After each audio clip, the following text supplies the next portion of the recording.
What are we jamming on now, Jay? What are you jamming on? Sadly, not that much, but definitely starting with some dystopian stuff. Clearly, Cyberpunk 2077. We've talked about it before. I rolled credits on it.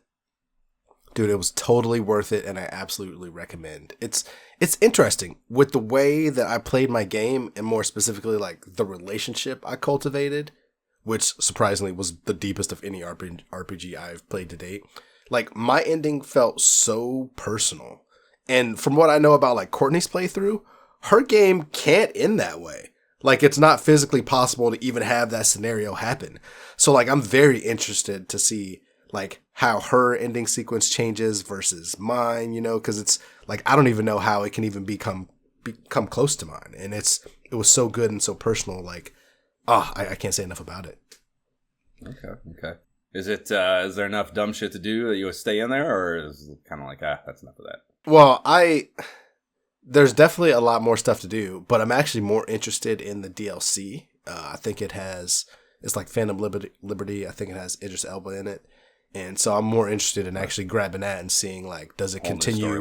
Yeah, is it like a whole new storyline? Do I continue my same choices? Like, what's the connection there? Just because, like I said, like it was so done so well in terms of the relationship building and how that affected my ending that I can't wait to see what more they've done, you know. And you know, that actually brought something to mind for me. Josh, do you have like a game relationship that stood out to you? Like, I know that's a good question. You know, I know when I've talked to Courtney, she's mentioned like the Dragon Age trilogy and like Solus from the third game being like this very standout relationship. And so since I had this experience, which I never thought that I would have in a game, have you ever had a relationship in a game that stood out? It's a good question. You know, I hate all human beings and love dogs. So the dog meat and what is that? Fallout. Whichever Fallout dog meat's from. Maybe it's a multiple. I don't know. I can't recall. But the dog, the dog, they like it being protective of like genuinely feeling a need to protect it. Yeah. But it being a creature that is autonomous enough to like seek danger and basically return the favor, essentially, you know, right, and like right. The balance of that, you know, is where I actually felt like an emotional need to worry about it, I guess, is kind of maybe the easiest way to summate that. Yeah. That's an instance of that for sure. Okay. Yeah, same thing. I mean, the Skyrim, when I was able to figure out how to get a pug into Skyrim, I was the same thing. Like, you're so. And even that's less so though, because one, Skyrim's older and dumber, so it's not, the AI is a joke on the behavior of it, and your companions are ultra invincible in that, so that's not nearly the same thing. I would say there wasn't really I wouldn't call that a relationship, but just something I cared about that was in the game. But, you know, as far as a human being is a much fucking more intelligent answer to this question. I'm trying to think, man. Like, just because I know you've been much more into RPGs than me, and so for me, it's been much more, you know, you have a party, and so this idea of a relationship is like, oh, first it was kind of weird. Even in Starfield, I know my relationship with the girl there kind of just came out of nowhere, so it felt kind of, whatever, this is okay, whatever, not a big deal. But this one is so much more deeper and entwined with the story that I wanted to tell, like, I want to say more, but I don't want to spoil it, you know. But right, I mean, that's kind of part of the problem is that, like, I expect more out of a human relationship, I guess, you know, and I don't feel like they've ever been close to that fully developed enough as like an actual human being, supposedly, to feel that way about. And I like weird, you know, like Subnautica is one of my favorite games, and like the whole point is that there's no other humans. That's probably why I like it.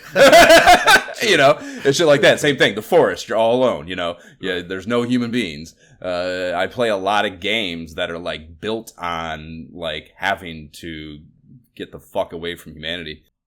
So I thought that's probably something to talk to a therapist about there. But yeah, I can't really think of any fucking in-game human relationships that actually gave, you know, like Baldur's Gate, for example. Like, that's the whole thing, supposedly. It's like those characters are just supposedly so developed. And I was like, shut up, all of you, fuck off. I don't care about any of this. Like, let's go.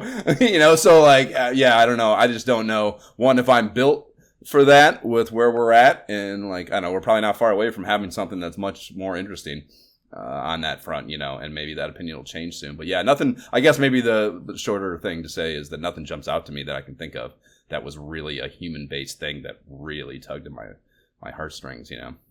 Okay, fair enough.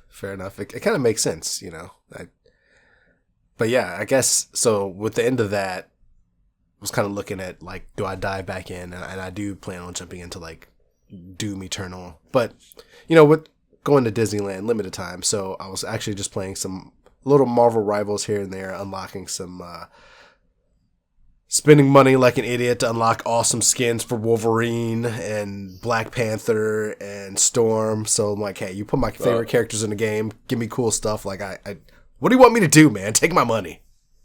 What was the least disappointing thing at Disneyland? The least disappointing? Actually, the Guardians of the Galaxy ride. Freaking, it's a drop ride, and it's absolutely. I don't know if that was there. Dude, absolutely terrifying. We went on it multiple times, and it was definitely not there because there was nothing I rode that was even vaguely terrifying. Okay, and that was my big problem. I was like, holy shit! Like I know this place is for kids, but holy fuck. Oh yeah, well, awful. To clarify, so there's Disneyland, and then there's Disney Adventure. Oh, the thing across the right. I heard so we had the park hopper, so we went back and forth between both. Yeah, I didn't go over there, and that's yeah. So probably I actually I take that back in terms of like thrill, Guardians of the Galaxy, but in terms of like just pure quality rides, through the Star Wars Rise of the Resistance was just like mind-blowing. Like you're in the movie, it felt like, and it threw me off how well done and immersive it was. Just a great experience in like the whole Star Wars world as a Star Wars. Is that the one where the Millennium Falcon's out front in Disneyland? Yeah, so that's a different ride, but that ride is also amazing. But it's in that world though. It's in that same world. If we waited to go on that, because that was the thing. Like we didn't wait for everything. I did go into something that was like in a fucking cockpit or something though. That's probably the Millennium Falcon one.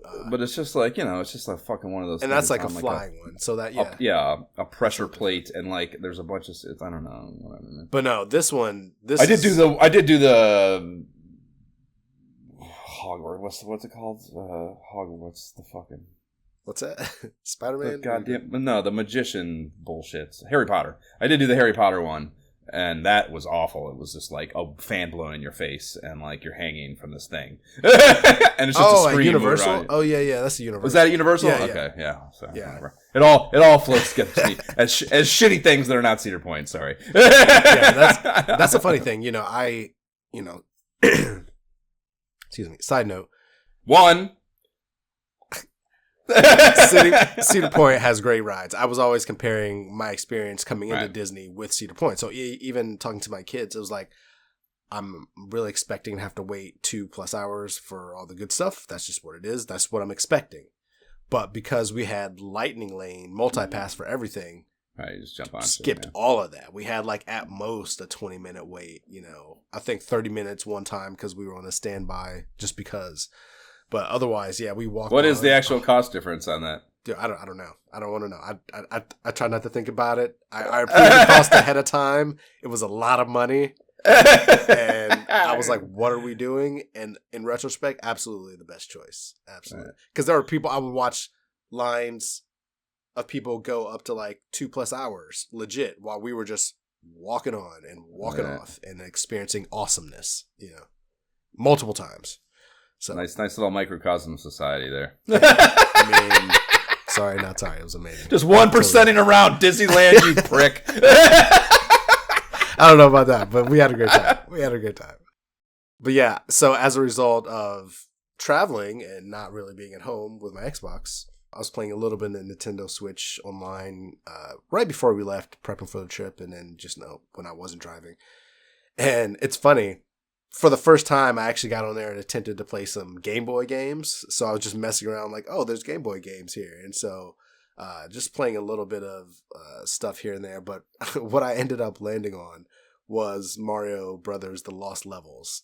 because I was talking with the kids. I've never played it, but it's supposed to be a great game. Yeah, it's freaking hard, man. So like we Lost Levels. I thought you were talking about the 6 coins or whatever. Sorry. Oh no. This one. So I was playing that also. I played that first. Lost Levels that's SNES, isn't it? Or they have a Game Boy version of that SNES? Well, it is SNES release. Yeah, they have the SNES. So I was playing both because it was like a whole conversation with the kids. They're like, "Oh, what all do? I wish we could try some Game Boy games." Because I was talking about podcasting, and I said, "Hey, we already have access to some of those." So we jumped on. They wanted to. I was showing them the games, and they said, "Oh, show us the Super Mario Brothers, like the Land of 6 Coins or whatever it's called." And so I played a level for them, and they're like, "Oh, wow, that's so weird and different, but cool." So I was messing around with that, and then after I got done showing them that, I wanted to play Mario 2 because we were talking about. I was telling them the story how that was the original Super Mario Brothers 2 over in Japan, and they're like, "What? That was the original one? That's why." Mario 2 is so different. So I told them the whole story quickly and kind of showed them, yeah, it's just a hard-ass version of Mario 1.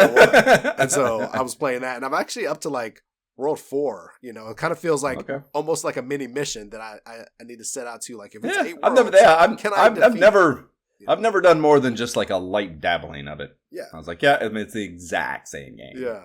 As far as like the same sprites, everything, right. It just looks the same. So yeah, that's pretty much the extent of my jamming this time, good sir. Okay. What have you been jamming on these days while I was riding roller coasters and screaming like a little bitch?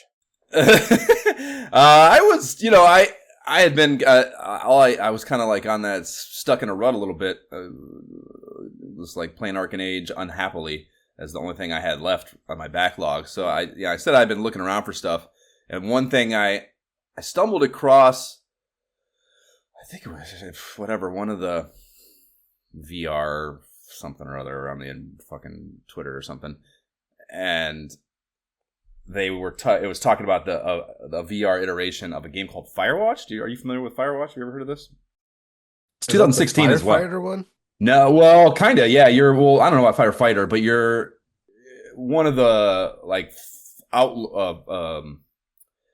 what do you call it? Fucking the watchtower, like fire susceptible forest area. Yeah. You are the watchtower people, and those are all like, you're like kind of living alone out in the wilderness, So the whole game the premise is that you're stationed at this fire tower or fire watchtower, and your only communication you have is via walkie with your boss.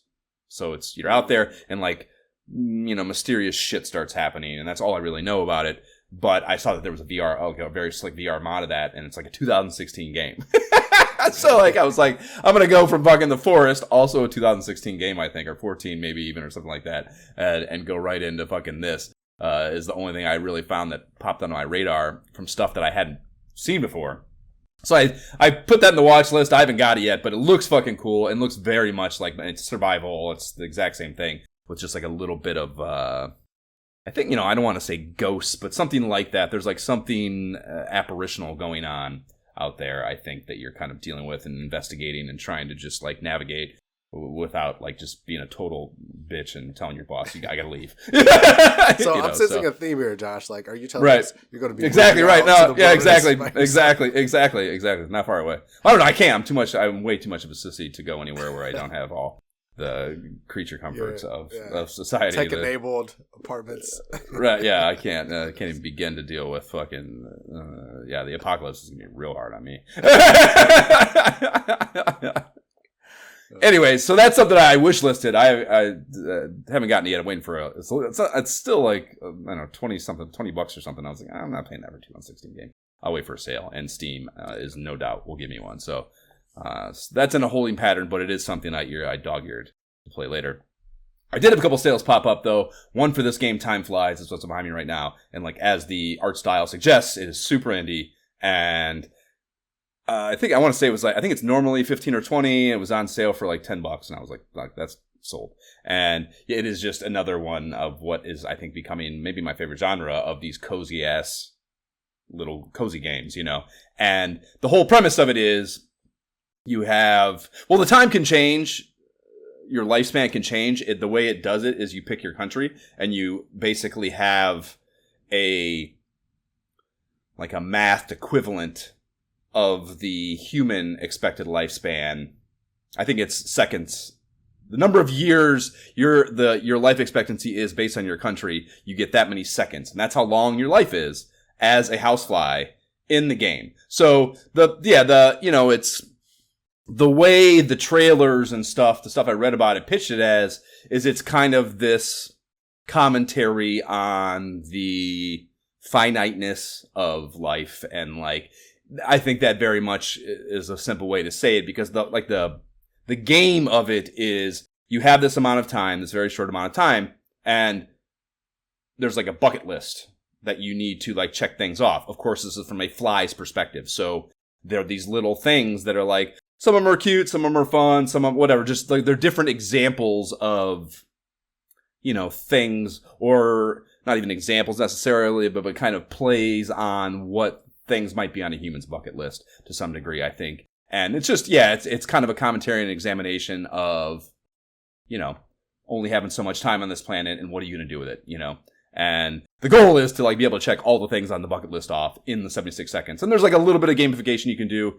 You can play with the clock hands to get a little bit of extra time on the clocks in the spaces. And there's 4 levels. There's an apartment, an art gallery, a sewer, and then I think that's just another house, maybe the last level.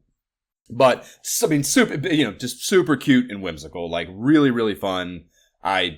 Once I started playing it, I just could not stop until it was done. And it's only, maybe 3 hours of game time, if you're like, and that's me, like, that's completing it, all Chivos unlocked situation. So just very cute, very good. And for $10, completely worth it, especially if you have a mind to support indie developers. But a really well done game. And like, I would pay for DLC in a heartbeat to play more levels and get more bucket lists, essentially. Oh, wow. Because because they have, it's not just doing things, like most of them, or a lot of them, are puzzle based. So, you like have to, like, there's one, you gotta like, fucking like push there's like a putt, or just a putting green thing in this house, and you gotta like push one of the balls all the way down the thing and up over a hill and down into a hole.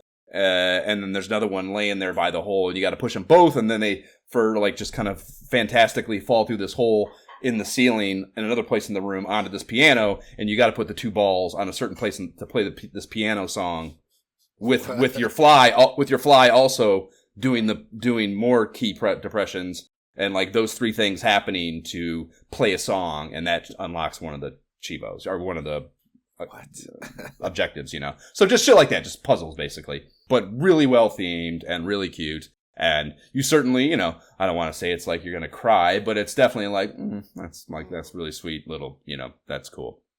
Okay. So a lot of that. So very, very good little thing I finally bid on that had been on my list for a while.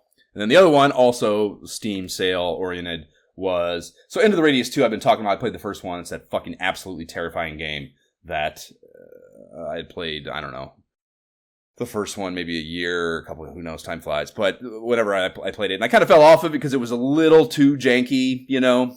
Good, like really, I mean, the gunplay is, in the first one too, so intense and so, like, I don't know, real, that, like a lot of, like, when shit's happen, it's like, oh, I gotta grab bullets and like fucking, it's just like, it's just too fucking much, too many things to deal with in a moment-to-moment thing that aren't gamified enough to, make it possible for someone, I guess, who's not a trained killer with guns. So that was the problem with the first one. Right. The second one, it's still in beta, and it's been out for like probably close to a year now in beta form. And I always like, I don't know, especially early on in that shit, like, I don't want to deal with the fucking bugs and stuff. But it's been out for a year. The sale was 30% off. It's already not like a $60 game. It's an indie developer still. So at 30% off, I think I paid like $24, or maybe not even that. I don't know. But whatever, I got it on sale, and I would, if it didn't have it plastered all over the title screen that it was in beta still, I wouldn't even know. It's like completely clean. I haven't had one even vaguely janky thing happen. It's basically just a infinitely more polished and infinitely cleaner experience of the first game. They've like done a really good job, I think, of like, it's the same terrifying vibe. I don't understand so much of the world around me, and that is terrifying. And there's some carryover as far as like, I guess the ulterior physics of the radius, which is what the world's, like the outside world's called. It's like all this things going on, this phenomenon's going on. And I didn't beat the first game, so I still have no idea what's going on. That's probably helpful that I still have no clue what the fuck is happening out here. And it's still completely befuddling because I got basically nowhere really in the first one, all things considered. So that's probably helpful for really enjoying this. And maybe I'm glad I did in hindsight, but the experience and the story and all that is great, but it still has, and I don't say this as a detriment, it's just gotta get comfortable with it. Like, they took the gun building and the gun play and all the accessories, just like, it's on a whole, I cannot believe how. Really? And I'm pretty sure it's all, which I think, my buddy Will fucking loved the first one. I was actually texting the other day, like, you fucking too. I mean, I don't think it's on Quest yet. I think it's only on Steam. But I was like, you love the first one. You're gonna love the fuck out of this. If you actually understand what all this gun bullshit is, and he certainly does. So yeah, it's like, it's really intense on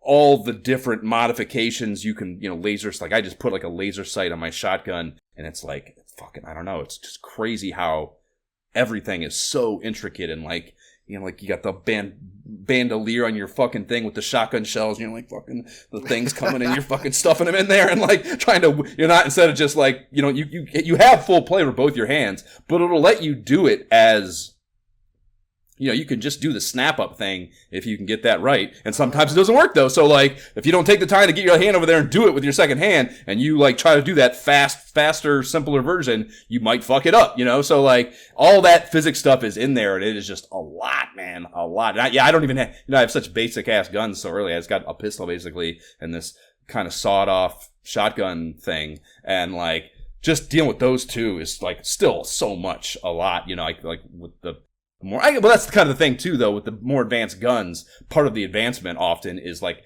either automation in the firing, or like there's less shit to deal with too, probably, so you don't have to fucking do so much of that, and it'll probably be cleaner when the guns get more advanced. So maybe that's something that actually gets easier as opposed to more difficult as you progress. But yeah, it's fucking really intense, and like, I played enough of that first one where like some of the fear's gone. And you can save whenever you want. You can turn that off too. You can make it so you can only, like, it's auto saves only. So when you got in the radius, like, it's more's at risk. Because when you die, dude just dies, and then you go back and like all your shit's on that dude. You got to go out and get your shit off that dude if you want it, again. So I won't play. That's too much. I can't deal with those stakes.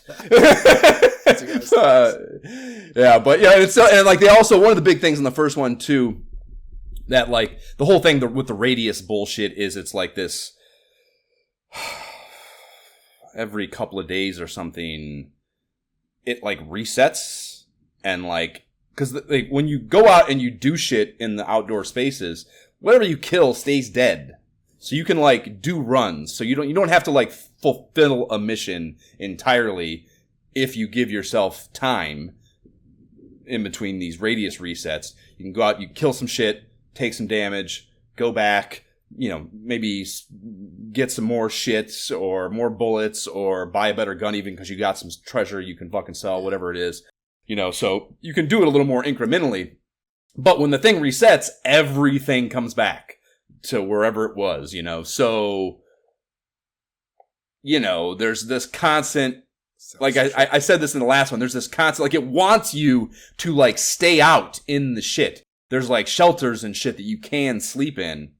And you're not at the mercy, because if you just die, if you're just out when the radius resets, you just die, and you appear somewhere fucked up out in the radius with all your shit gone, basically. Oh, and you're, I mean, I came out, there's just no, I don't know how the fuck, that sounds terrifying. Right. Just to have none of your gear and be who the fuck knows where out of the radius, like, sounds like the worst possible game situation I can imagine. Yeah. Right. So, it wants you to, like, have tasks. It wants to give you tasks that force you into making the choice of like going out, finding a shelter for that, and just staying out, basically. They don't want you to like just keep doing the safe thing. They want you, they push you to do, in the mission assignments to like kind of push the boundaries of what you're doing. And like that is always, it's the same thing in that regard of like exhausting. Like if I actually get through a mission in a game session, I'm like,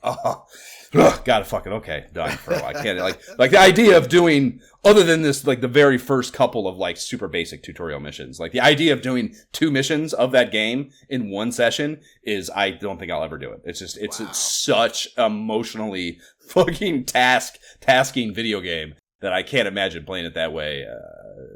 No matter how much I get into it, So that's going on, and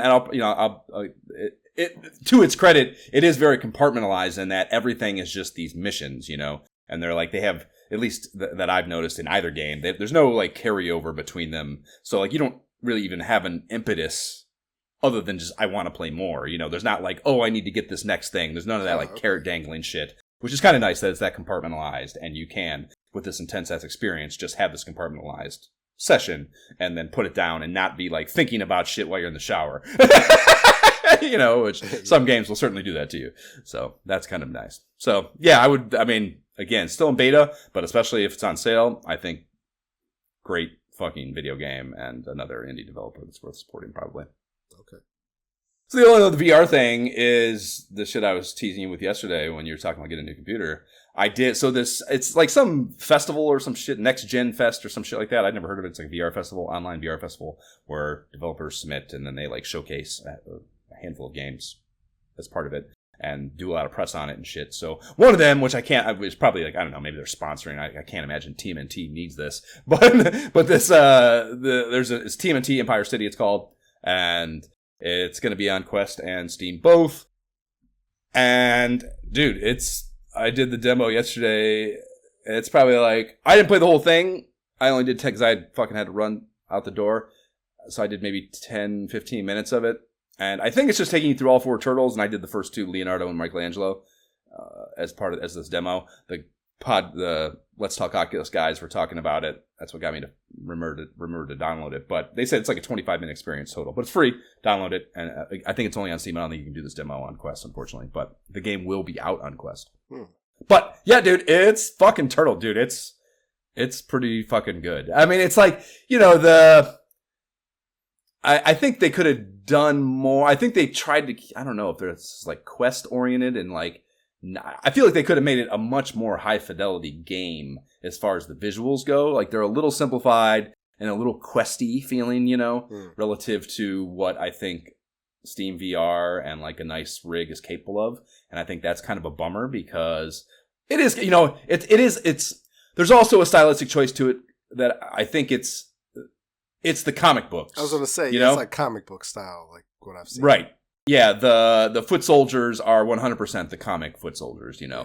And I guess, I don't watch a lot of new Turtles content. I think they've kind of steered towards that, have they not?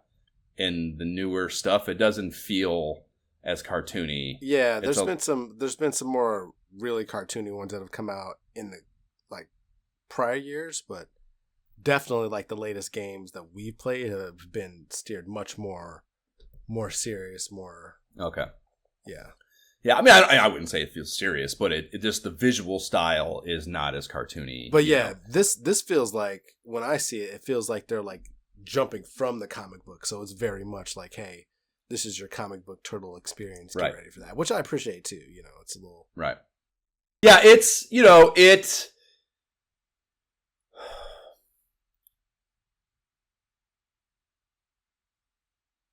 it's not like really intricate. Like there's a little bit of a stealth component that they're pushing, which is of course ninja, and that's kind of, I don't know, like the turtles don't really behave that way, at least in my recollection. So, it's not that I would expect a ton of that, I guess, but it is there.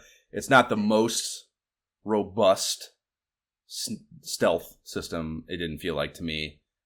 But the fighting, like, and I was early on, Leonardo's swords were less cool to me, but Michelangelo's fucking nunchucks were cool. Yeah. And like, there's like a whole thing with Michelangelo where like spinning them, like get your fucking whatever, your little meter going, you know, and like it basically like gives you some boost to like walk around spinning them, which is I think very Michelangelo, you know. So that was very cool. Give me a reason to spin those. That's great. Right, exactly. And like, you know,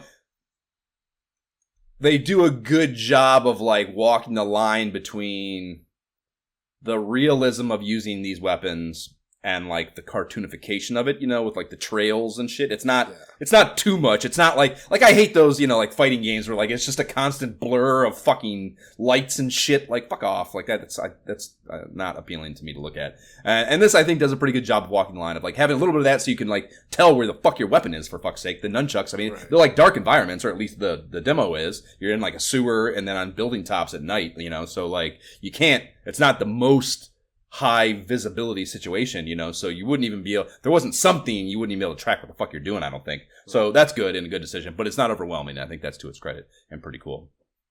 So yeah, man, and it's going to be co-op.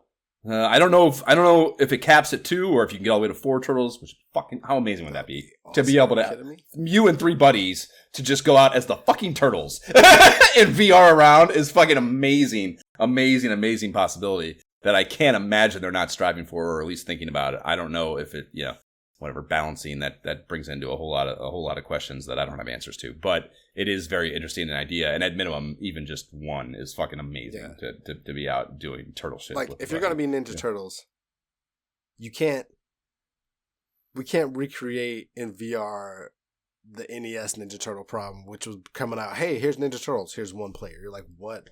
What are we? Right? Yeah. No. Yeah. And it wasn't good until you got co-op. So like, yeah, if it's co-op, then all right, I'm in. Sign me. Yeah.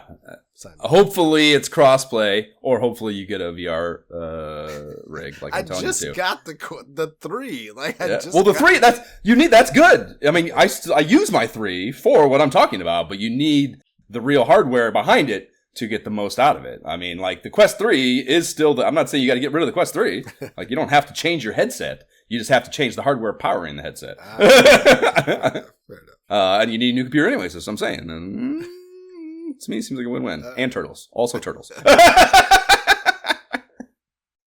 So, yeah, fucked around with that a little bit. It's just the demo, though, so obviously not, you know, can't, whatever. I kind of even don't even want, I literally got to Donatello's the third turtle, and I took out the bow staff, and I was like, oh my god. Like, fucking, you know, and like, you could, like, that's maybe that to its credit, too. You could feel a major difference in each weapon. Really? You know, all 3 of the weapons that I fucked with, I didn't get to Raphael's size, but all 3 weapons were like distinctly different mechanics, and the feel of using them entirely different, and that I think is really cool for sure, you know. So that goes to what you were talking about when we were talking about Ninja Turtle games and like, oh, these I mean, act the same. Like, so this is the complete opposite. Yeah, exactly. I mean, you know, I wouldn't even begin to expect to be be comparing the fucking NES Turtles to this game either. But like, still, yeah, you definitely want that. You know, like it's amazing. For sure. Yeah, no, yeah. Literally, I didn't even get off the box I started on in the Donatello level. I just like had the stick and I was like poking the ground. I was like, oh man. Like this is a completely different weapon relative to the 2 one-handed things I was just doing, you know. So very cool. Nice. Very, very cool, I think. At minimum. And again, I don't think it's, I mean, you know, I think the pre-order right now on Quest, I think, is $19.99. I didn't even see I imagine it's the same price probably, but it's like the pre-order is $19.99 and it's going to be $24.99 when it drops on the Quest 3 platform. So, you know, not even like $1 billion. I mean, for that reason, it probably won't have a fucking ton of playtime or anything, but still, you know, I'd expect a turtle game to be fucking $1 million basically. Yeah, right. Exactly. Clearly, it's not released by a big mega corporation. Exactly, precisely, or it would be, right? $80. Let's go. Yeah. For the 20 minutes of gameplay. Oh yeah, a third of the game that we're planning on releasing DLC for at $60 a pop, also. Right. So yeah, that's it for VR stuff. Still popping into Mario Sunshine and Metroid Prime on my Chibo GameCube deal here and there, and then on the Uncanny X-Men Quest front, I'm still just in Wolverine.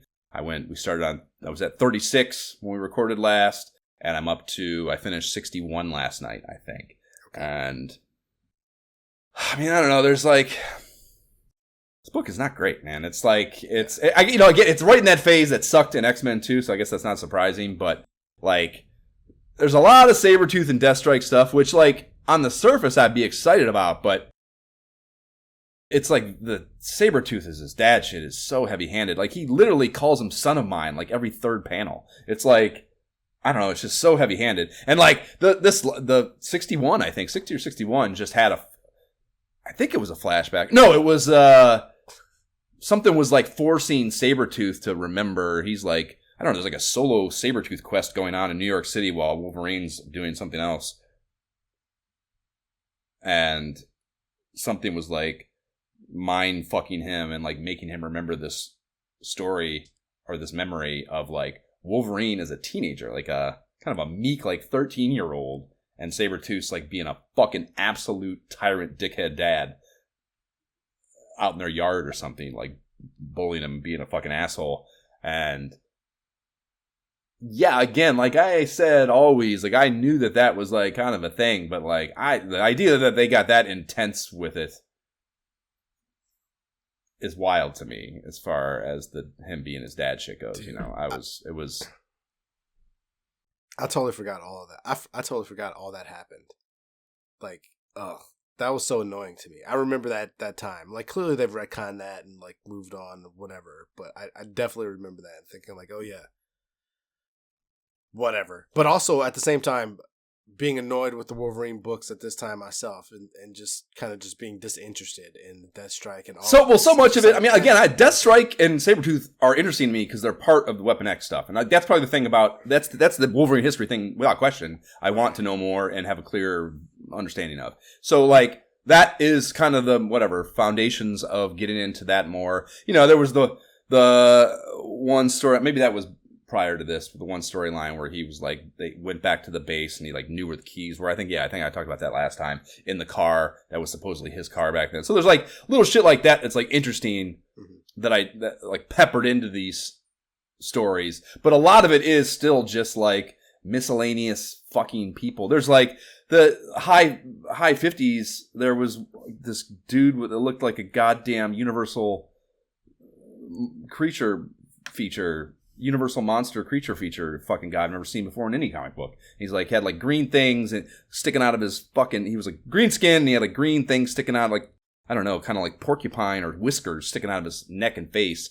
And his like, he wasn't a mutant, but his power or whatever was being able to like take off a corpse, any body part, and like kind of just mix and mash his body at will with cadaver parts, you know. So he was like, he had like a hand that was, I don't know, belonged to someone who was really did something special with their hand or something. I can't remember what the fuck it was, but like shit like that. He basically like build an optimal, as long as he had the body parts of the human beings that or the creatures, I suppose. I don't know if you can do it more than one. I've never heard of this guy, basically. And he's like a major 3-part fucking story in a Wolverine book. I'm like, who the fuck is this dude? You know? So it's just, I don't know. It's just, it feels like it's just random. It's just like there's not as much continuity as I would like there to be, is maybe the criticism to really, that I'm really fucking imposing here on it. Yeah. There's in the 50s, early 50s, there's a Mojo storyline. And like, I always think those are going to be cool. It's like a fun idea that he is like this, you know, it's like kind of, it's basically just like the corporate fucking media machine turned into a villain. And, you know, he's like, that's what he cares about. That's what he does. Right. Yeah. And like that's an interesting thing, but the way it ends up getting, the way it metastasizes into these fucking stories is always lame. And yeah, I don't know. That was also like a fucking 4-issue thing or something. That was this huge arc. It was just like, this goes nowhere. This is cool. There's a couple moments that are like cool things, but it ends up kind of going nowhere and doesn't have any weight in the overall 60 issues that I've read of this fucking book so far. It's all these incredibly compartmentalized, ending up to be meaningless story arcs, and that is really disappointing. Because I expected this ride through Wolverine to be essentially like the origin story, and it's not. It's just random episodic. Yeah, it's random episodic. They bullshit. Intended it to be, and it gets all retconned later, and Sabretooth and Wolverine are not related at all, and it's just like, okay, why did I even? What's the point of all this? That's how I feel about it. like even seeing those issues you read, I just looked at the numbering and I was like, yeah, I'm not going back to that. Yeah. There's the robot. I feel like this might have been just starting to happen all the way back in the 30s, so it's like been going forever. So that's one thing that I guess isn't episodic, but it's like, this doesn't matter. Who cares? It's the robot Wolverine clone and the little girl, the LED or whatever her name is. And they they were originally like hunting Wolverine, I think. And somehow the little girl got endeared, or Wolverine, and somehow they got endeared to each other, the little girl and him. And that she, I guess, like had enough influence on the robot cyborg Wolverine thing to get him to stop trying to kill. Well, I guess they were like sent by someone or something, and somehow the robot Wolverine is just doing whatever LED says. Like LEDs is like the brains of the mission, and once LED script flipped, he was just like, okay, then that's what we're doing now, and now we're going to try to help Wolverine because he helped LED. And it's like, I don't know, man, it's like this constant like parallel B story that they keep cutting to, and it's like, What are you doing? Is this, and where is it going, and why does it have nothing to do with what's happening in Wolverine's life? You know, they just like pop in every now and again, and it's again just kind of inconsequential. Yeah. The very last thing I'm getting into is they go to Tokyo. Jubilee gets something arrested or some shit in Tokyo, and for some reason, Gambit and Wolverine go to get her, and it's weird because in this time in the around this time in Volume 2, all Gambit and Wolverine are doing are talking shit to each other. And Wolverine doesn't trust him and, you know, like doesn't think he's fucking who he says he is and that he has good intentions in his involvement in the X-Men and blah, blah, blah, blah, blah. So like, the idea that they just decide to go to fucking Japan together solo is like, I'm sorry. What? You know? They're not like, right? Yeah. No. They're just going, and like, you know, they're not adversarial in their conversation, but they are like shit talky in the way two buddies would be, I guess. But I just don't feel there's any carryover to what I'm pretty sure is the same. Because I mean, I'm on 62. I guess it's a little early for this, but that's happening right as we lead into Fatal Attractions, what I'm talking about with he and Gambit. Because Gambit's like taking fucking Rogue out on dates, and Wolverine, they like follow him the one time because they don't trust him to be going out with Rogue alone, So like that's in like the teens in Volume 2, which is like 10 issues back from Fatal Attractions, and we are 10 at 62 or 61. We're like 15 issues back from 75, which is the Fatal Attractions Wolverine, So again, the fucking timeline just doesn't line up, and what the fuck's happening in this book, and what's happening in the X-Men books, and again, that was always the point to me to reading this book, and I'm upset. I'm very upset that there's not more. I felt specifically like with Wolverine, that book specifically, to never expect any crossover. Like he could die in the X-Men book, and he's alive in that book to having adventures. Right. Like that's just. Like, you know what I mean? Yeah. Like, there's just no crossover whatsoever. Right. Or at least in the past. Like, in Krakoa era, yes. Like, in certain places, yes. But at that point, I just never expected that. Well, it is. Fucking whatever. Like I said, 15 issues away or so from where I'm at in the X-Men books. So at least here within the next, 2 weeks, I should be to a place where I'm not having to read just Wolverine books. And that should be good, I suppose, to get back to the X-Men and maybe the more global what's happening. But yeah, it's been kind of a bummer, I guess, is the summation, the X-Men part of this little quest here. Or sorry, the Wolverine part of this little quest here.